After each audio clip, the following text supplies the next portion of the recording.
They laughed at my business. Not loudly. Not like a joke. Like a conclusion. Pointless. My mother-in-law said, setting her glass down. You spend all day on that thing. And for what? Her husband smiled. At least she stays busy. I looked at my husband. He didn't defend me. Didn't even look uncomfortable. Just kept eating like this was normal. Like I was. That told me everything. It's fine, I said, standing up. Enjoy dinner. I didn't explain. Didn't argue. Because people who have already decided your value aren't listening anymore. 3 days later, my phone rang. His mother. Different tone. Controlled. Can you come tomorrow? She asked. Family meeting. We need to talk. I didn't ask why. I already knew something had changed. People don't suddenly become careful unless they've learned something. Of course, I said. I hung up, opened my laptop, logged into the dashboard. Everything's still intact. Ownership structure untouched. Good, because even if they discovered the company, they still didn't understand who actually owned it. And that mattered more than the number. The next day, I showed up right on time. They were already waiting. My husband didn't meet my eyes. Neither did his parents. That was new. I took my seat, placed my bag on the table, and slid one document out because they wanted a conversation. I came prepared for something else. No one spoke at first. That was new. 3 days ago, they'd filled the room without asking for permission. Opinions, judgments, easy, automatic. Now, they waited. My mother-in-law cleared her throat.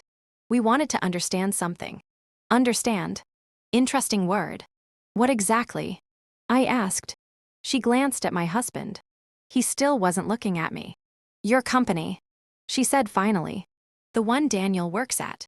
My husband's name sounded different in her mouth. Careful. Measured. Yes, I said. She nodded like she was confirming something she'd already checked twice. We heard some things. Her husband added about ownership. Structure. So, they'd done more than hear rumors. Who told you? I asked. Neither of them answered. My husband shifted in his chair. That's not important, he said. It was, but I let it go. For clarity, my mother-in-law continued. You're saying you're involved. Involved? I almost smiled. I reached into my bag, pulled out the document, set it on the table between us. Didn't push it toward them. Let them come to it. Silence stretched. Then my husband leaned forward, picked it up, read the first line, and froze completely. What is this? He asked. His voice didn't sound like his anymore. It's the ownership filing, I said. He kept reading slower now, like each word was heavier than the last. My father-in-law leaned over his shoulder, then my mother-in-law. 3 heads, 1 document, no one speaking. Because for the first time, they weren't guessing anymore. They were seeing it. No one said anything for a few seconds.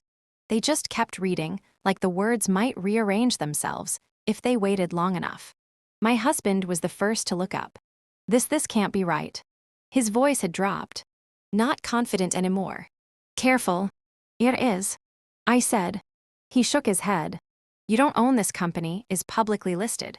There are shareholders. Correct. So how? You should keep reading. I said he did. This time slower. Line by line. The part that mattered wasn't at the top. It never is.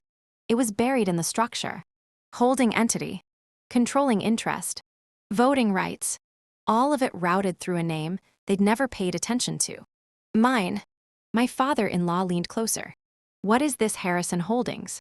Mine, I said. He frowned. But that's not the company your husband works for. No, I said it's the company that owns it. That was when it landed. Not all at once. Just enough. My mother-in-law sat back first. Then my husband. Slowly. Like distance might help him think. You're saying. He started. I'm saying. I cut in calm. You work for a company that answers to a structure I control. Silence. Real silence. The kind that doesn't fill itself. He looked at the paper again. Then at me. Different now. Not dismissive. not relaxed, trying to understand. How long? He asked. Since before we met. I said. And that was the moment everything shifted. Because the Sadia, they hadn't underestimated my business. They hadn't understood it at all. No, my husband said. Not loud. Just immediate. That doesn't make sense. It doesn't have to. I replied. It just has to be accurate. He looked back at the document, scanning for something he could challenge. A mistake. A gap. Something he could use. There are boards. He said. Directors. Compliance. You can't just I don't. I said. That's the point. He stopped. Because that was the part people like him never understood. Control doesn't always look like a title. My father-in-law leaned forward again. If this is true, he said slowly, why wouldn't anyone know? They do. I said. The people who need to. My mother-in-law let out a breath. She didn't realize she'd been holding. But Daniel works there. She said. He's been there for years. Yes. He would have known. I looked at her. No. I said he wouldn't. My husband finally met my eyes. Fully this time. Not defensive. Not dismissive. Searching. For how long? He asked. Long enough. I said. Silence settled again. Different now. He picked up the document, turned it over like there might be something hidden on the back. There wasn't. Not there. Why didn't you tell me? He asked. That question almost made me smile. Not because it was surprising. Because it was predictable. You never asked. I said. His mother shifted in her seat. Sweetheart. She said softer now. We didn't know. I know. I said. Calm even. Because this wasn't about what they didn't know. It was about what they decided without knowing it. And that part wasn't something I was interested in correcting anymore. No. My husband said again. Quieter this time. That's not what I meant. Of course it wasn't. It's fine. I said it wasn't. My father-in-law cleared his throat. If this structure is legitimate, then there are implications. Implications. Another careful word. Yes. I said for Daniel's position. He added. His role. Reporting lines. My husband didn't like that. I earned that job. He said quickly. I wasn't handed anything. No one said you were. I replied. He looked at me like I had. My mother-in-law leaned forward. We're not here to argue. She said. We're here to understand how this affects the family. The family. Interesting. In what way? I asked. She hesitated. Just a second. Stability. She said. Future planning decisions. Decisions. I nodded slowly. Then reached into my bag again. Pulled out a second document. Set it on the table closer this time for clarity. I said. This outlines executive authority over the holding structure. My husband didn't move. So his father picked it up. Read the first line. Then stopped. Daniel. He said quietly. You should look at this. He didn't want to. I could see it. But he did because not looking would have meant accepting something worse. He read slower than before. More carefully. And then he went still again. What is this? He asked. It's your reporting structure. I said. Silence. Because now it wasn't just about ownership anymore.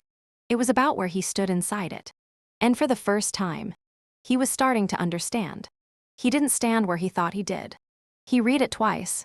Then a third time. Like repetition might change the outcome. It says indirect oversight. He said slowly through the holding board. Yes. That's not.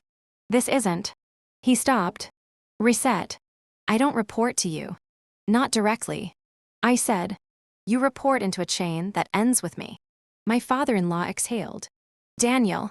Look at the org chart. He did. Boxes. Lines. Titles. His division. His manager. Their manager. Upward all the way to the top to a name he'd never paid attention to. Mine. That doesn't mean anything operationally. He said, grasping for it. There are governance rules. Firewalls. There are. I said, which is why I'm not in your day-to-day. Relief flickered brief. And why? I added this next part matters. I slid one more page forward. Executive authority includes compliance escalation and personnel review when risk is identified. He didn't touch it. What risk? He asked. I met his eyes. Conflict of interest. I said. Material non-disclosure. He frowned. I don't. You used internal timelines to negotiate outside offers. I said. You discussed pending contracts at home. You signed documents you didn't fully read. Silence. His mother shifted. What does that mean? It means. I said. Calm. There's now a record. He looked at the paper. Then at me. And for the first time, he wasn't trying to argue. He was trying to understand the damage. No. He said. That's not everyone talks about work at home. Not like that. I said. He pushed his chair back slightly. You're twisting this.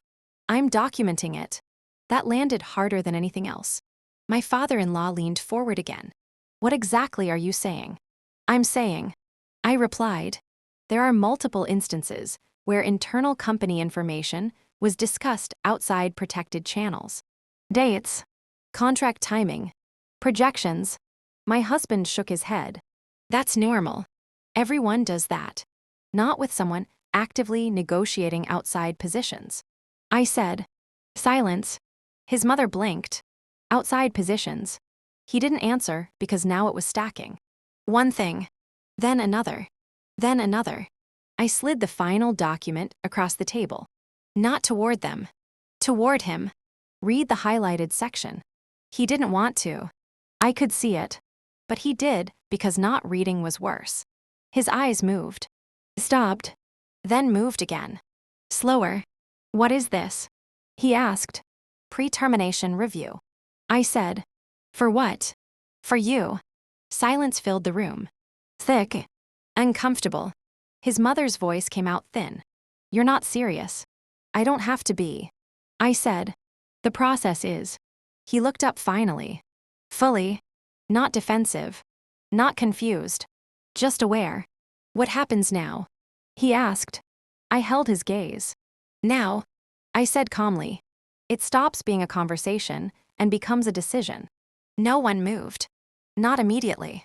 Because once something becomes a decision, people realize they're not in control of it anymore. My husband looked down at the document again. Then back at me. What are my options? He asked.